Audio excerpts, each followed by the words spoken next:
Elliot Milko. It's my honor to introduce Julie Casimiro, who's running for State Representative of District 31, which happens to be my district. Ms. Casimiro has taken massive strides to protect children not only in foster care, but those who have aged out of it, as well as push to ensure the abortion rights of women are protected.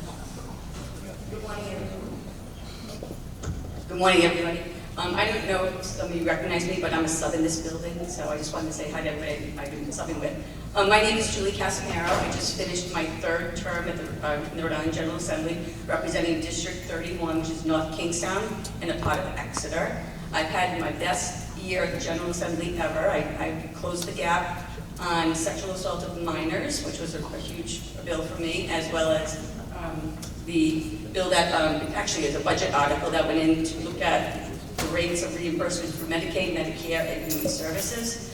I have a lot more work to do up there, and I hope that I'm going to get re-elected. I do have more work to get done, and I look forward to helping the students and the teachers in North Kingstown High School getting their interests covered. So thank you.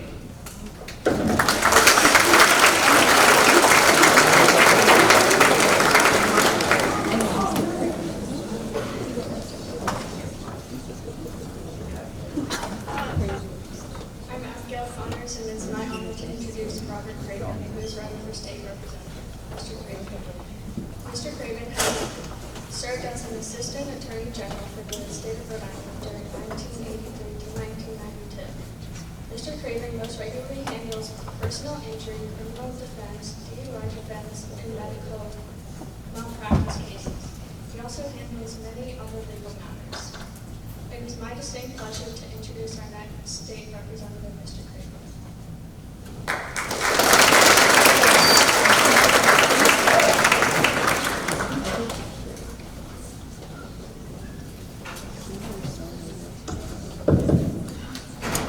I always wanted to sing a song when I get up in front of one of these places with a microphone in my hand.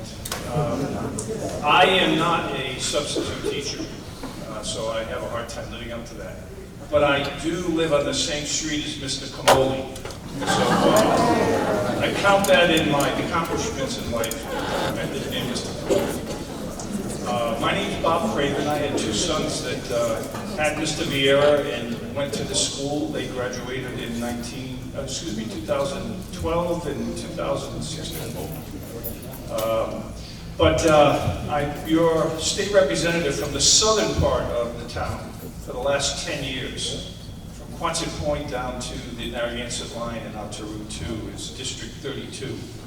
I chair the House Judiciary Committee.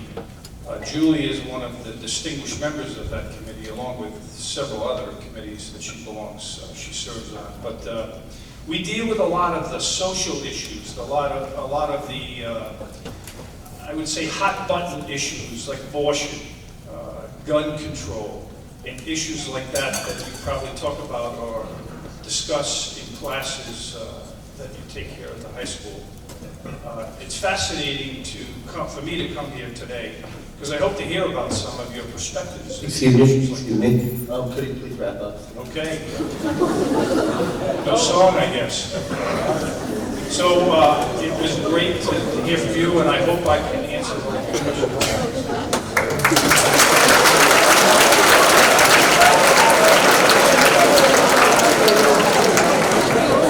Thank you for your time, Representative Casimiro, Representative Craven. At this time, anyone that has a question may come up to front of the stage and ask the candidate. I will remind the candidates that they have 1 minute each to answer the question.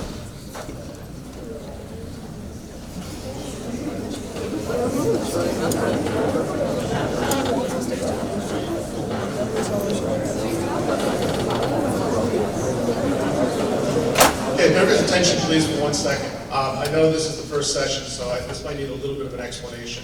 For those of you who are going to be coming to Candidates Day throughout the day, after the candidates speak and are introduced, the most important part of the session is it gives you an opportunity to ask questions of the candidates. Now, these two candidates, who are perennial candidates, they've been in North Kingstown for a long time, represent you up in Providence, Rhode Island, to the state.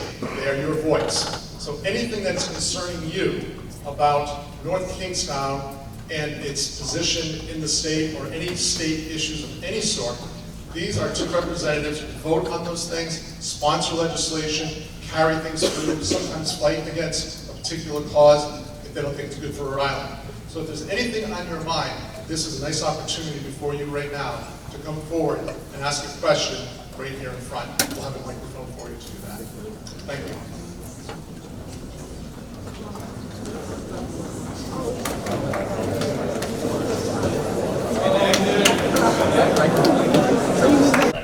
Currently.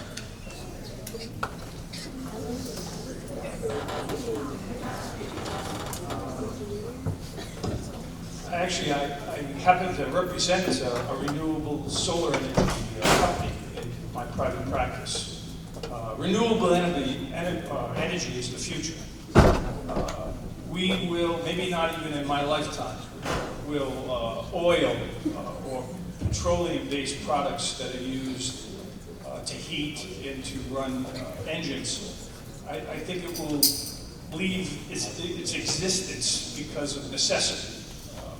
One of the things I want to tell you is global warming has come to Rhode Island. And I remember looking at a study a few months ago, and in 2050, the Brown Street in Wickford is going to be the shoreline.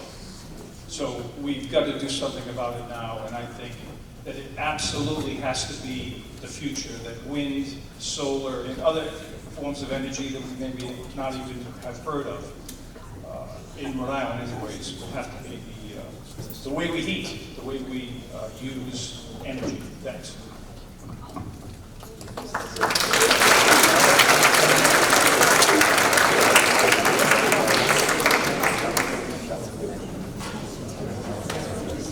It's weird not having an opponent up here, just having someone you agree with up here, so it's kind of odd. But I do want to echo what Chairman Craven has said. Renewable energy is our future.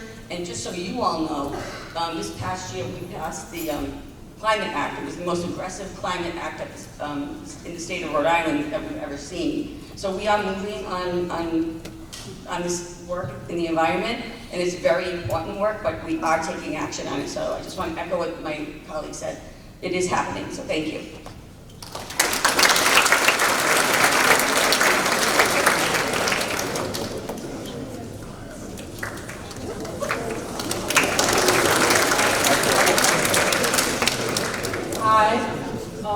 I was wondering what your stance on gun control was.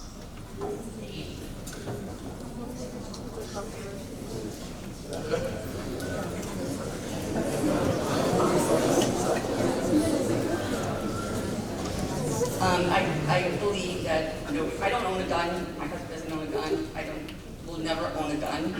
I think that we need to do more to curb gun violence, but those gun bills need to be in line with our Constitution. So I think that there is more work to be done. I don't think anyone in the chamber at the State House would say that they condone gun violence, but I think that we've made, again, we've taken great measures at the State House this past year towards gun control. I was actually a co-sponsor of one of the bills for the one gun. So I think that there's a lot more work that we can do, but we just have to make sure it aligns with our Constitution.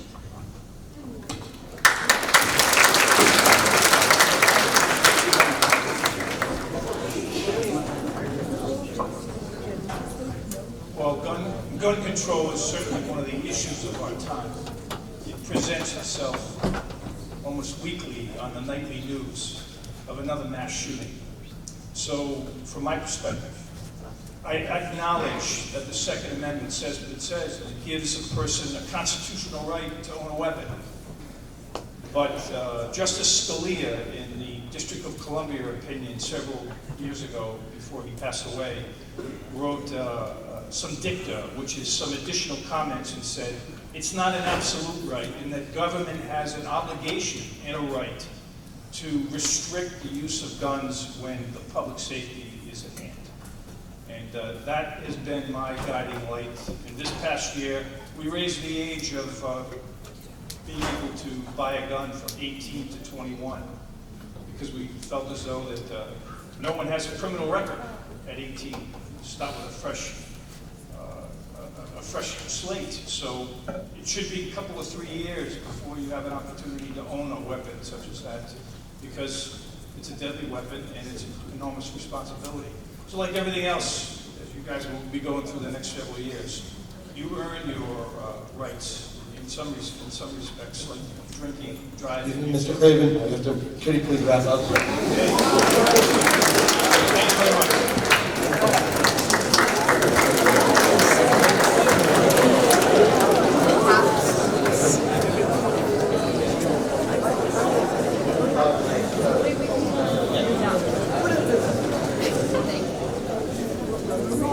This is a question that's specific to Ms. Casimiro. I was wondering, how do you feel about the matter of dropping test scores, and what do you ultimately think is causing them? And as someone who has experienced our high school, what would you target to possibly bring them back up? So I'm really disappointed with the test scores, and I am not an educator, I'm not a trained educator. I think the test scores are really disappointing. I think COVID had a lot to do with it, distance learning had a lot to do with it. I actually have a commission right now that was going to start in November to look at what happened during hybrid and distance learning. So I think that we really, I don't think we need to throw more work on kids. I don't think we throw more work on teachers. We've got to find a solution. I don't know what the solution is, but it doesn't mean that we're just going to pile on more work on the teachers or students, but something needs to get done. So I'm hoping that this commission that we're starting will come up with some answers and some plans. I'm going to have educators on the commission, union members, people from the superintendent's office and things like that, but we need to come up with a plan because our students are suffering. The other day I was in a classroom and I asked a student to subtract 60 from 74 and they couldn't do it. And that's pretty alarming. That's pretty alarming, so I think that we need to address things like that. That one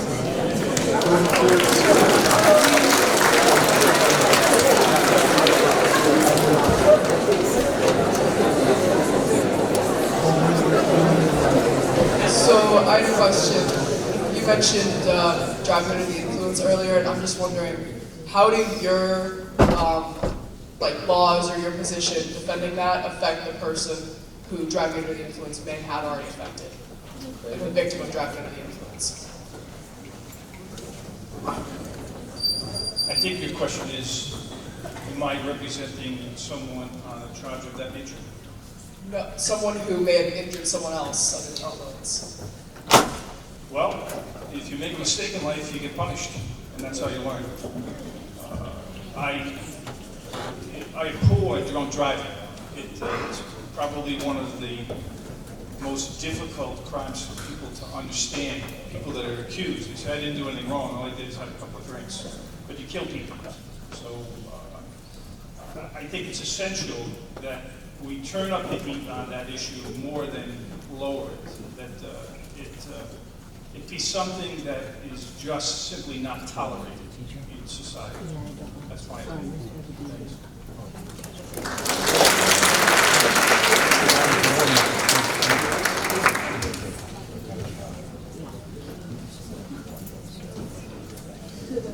Can you both talk a bit about your efforts for Rhode Island to continue to support Ukraine?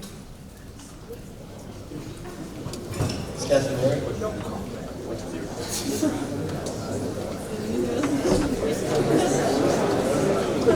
I'm not really sure that the Rhode Island General Assembly can affect that. I think it's more at the local level. We're supporting families who are coming here from Ukraine. I know that the federal government is doing a really good job to support Ukraine, but I don't think it's something that the Rhode Island General Assembly can actually affect.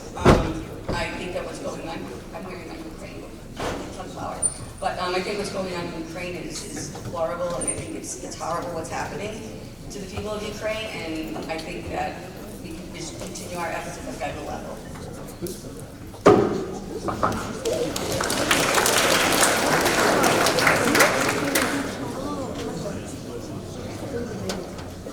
I think this is one of the difficult issues in our time right now, because it isn't just about the Soviet Union or Russia and Ukraine. It's about the aggressiveness of a country and a leader like Putin.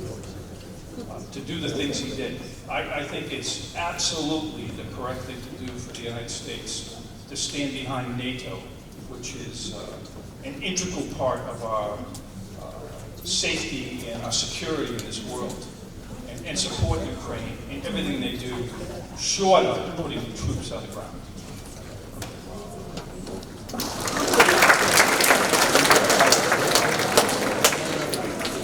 Hi, I'm Noah Turillo. I was wondering what your opinions are on legalizing marijuana.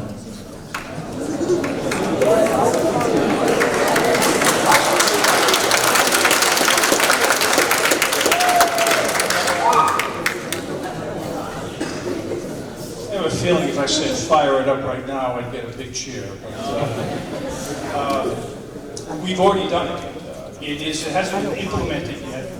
It's in the process of going through creating rules, regulations, and then also who will be the distributors and under what circumstances. There's been a general framework passed by the General Assembly, but recreational marijuana is now legal in Rhode Island and will be implemented right after the first of the year.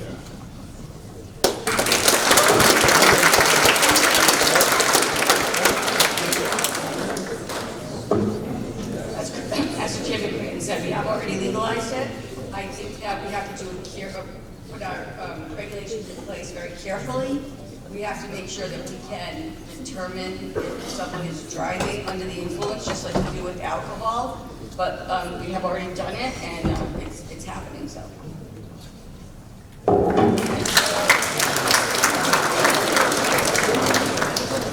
Hi, I was wondering what your stance on the overturning of Roe v. Wade is.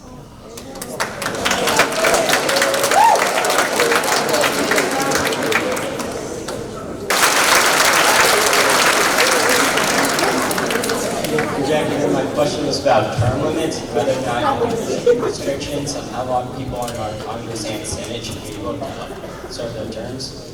You mean the United States Senate or Rhode Island? Local Congress, regional Congress, is there limits on how many terms they can serve their terms? In my opinion, no, there shouldn't be any term limits, and I'll tell you why. Experience oftentimes leads to the ability to lead, and that experience takes time to acquire. You wouldn't want to have like 4 or 6 or 8 years. I could see people aging out, and I would be close to that, I'm 66 now, as a reason why you couldn't run again. I think that would be appropriate, but a term limit itself, I'm not sure that that's helpful to the goal that we're all looking for, which is people leading us that know what they're doing.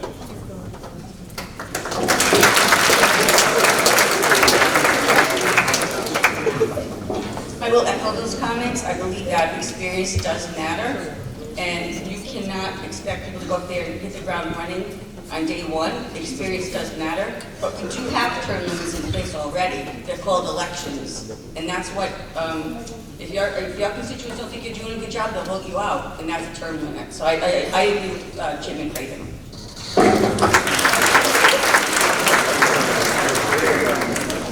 Hello, towards both candidates, I was wondering if either of you had any initiatives or plans to address the rising issues with fentanyl.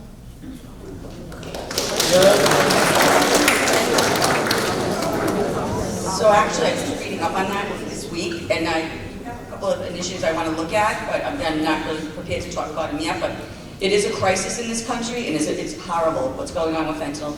I think there is stuff that we can do as a General Assembly. I'm not prepared to talk about it yet, because I haven't really worked out any bills for it. So, but yes, we're in a crisis right now.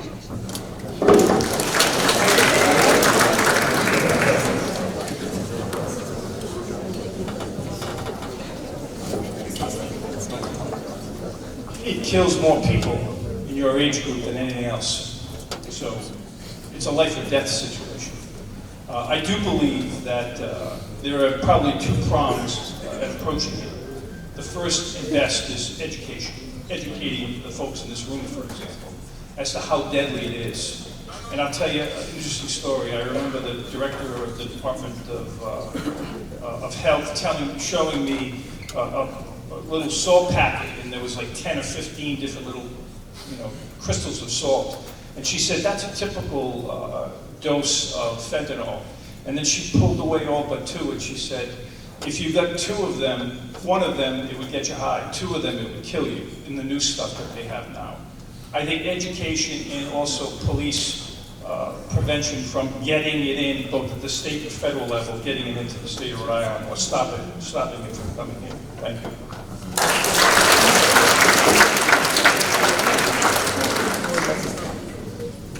Poverty is a major issue in Rhode Island. What do you propose to do to help support people? Didn't hear that. Sorry. Poverty is a major issue in Rhode Island. What do you Yes. propose to do to help support people?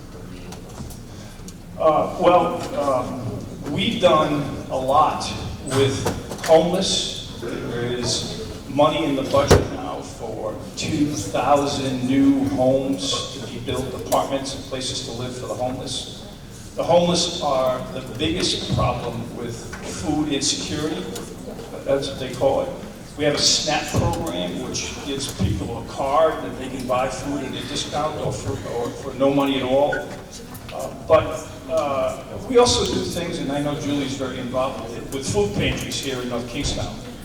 It is a societal problem. It should be dealt with from the governor's office down to the local folks by donating food. And it's far more of a problem than we think it is. There's much more many places than one expects, even here in North Kingstown. So I think it's something really important to address.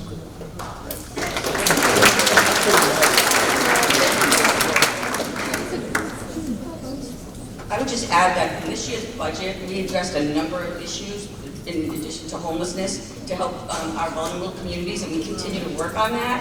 But I will say that it is surprising to see what is going on right here in North Kingstown. I am very much involved with the North Kingstown Food Pantry. I'm on their advisory board, but I also do a lot of drives with them and a lot of work in our vulnerable population. So there's more to do, but we did enact a budget that covered a lot of this already, so we're working on it.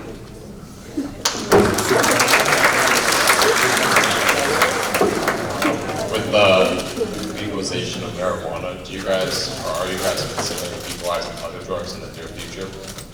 I don't see us legalizing any other drugs in the future. I think legalizing marijuana was a big leap for all of us in the General Assembly because there was a lot of discussion and a lot of debate on it, but I don't see us, I don't know of any plans of legalizing any other drugs.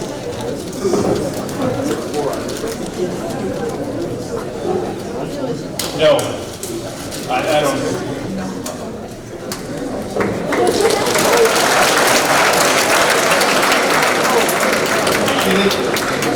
We have time for one more question. That's the last question. You've already given your views in the long term on energy. However, what can you do to reduce prices in the short term for things such as heating, electric, and gas?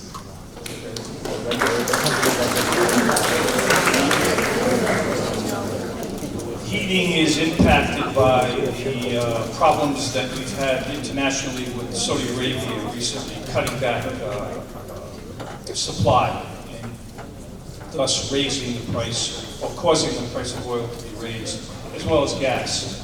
The president is dealing with that right now, and the trend is going down. Electricity is a little different. We have a new utility here in Rhode Island called Rhode Island Energy. They are from Pennsylvania. The previous energy company or electric company has left Rhode Island and sold themselves. The General Assembly should do something about creating more supervision and more powers for the General Assembly to be able to control those issues, or to give it to the governor to control those issues as far as price is concerned. And I intend to do that in the upcoming session to make sure that electric costs don't go up the predicted 17% in this next year. Thanks.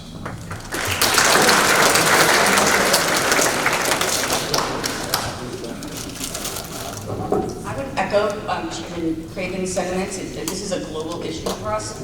If there's anything that we can do at the local level, like in the General Assembly, I think that we will be addressing it this year because it's out of control. But mostly this is a global issue that the President is addressing. So. Thank you. Thank you. On behalf of all students and all teachers at North Kingstown, we'd like to thank you for Representative Casimiro, Representative Craven's participation in our candidacy, and thank you.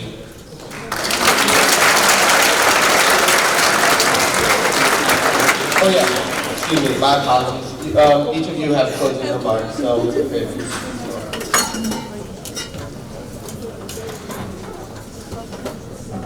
It's an honor to be here, but I won't talk about myself. I want to talk about you. How many of you are 18 years old or older? How many of you, keep your hand up if you're going to vote? Good, because that's the solution to the problems we're talking about today. Be involved. Thank you. That was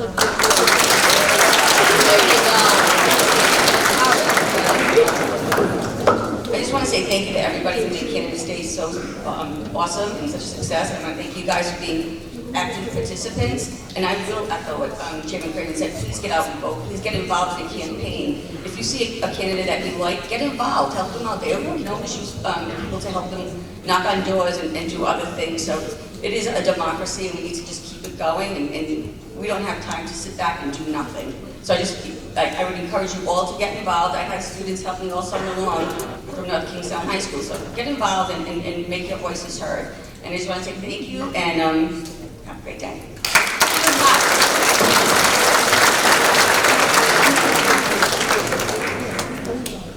Sorry, I jumped the gun last time. On behalf of all students and teachers at North Kingstown, we'd like to thank both of you for your participation in our Candidates Day today. So thank you.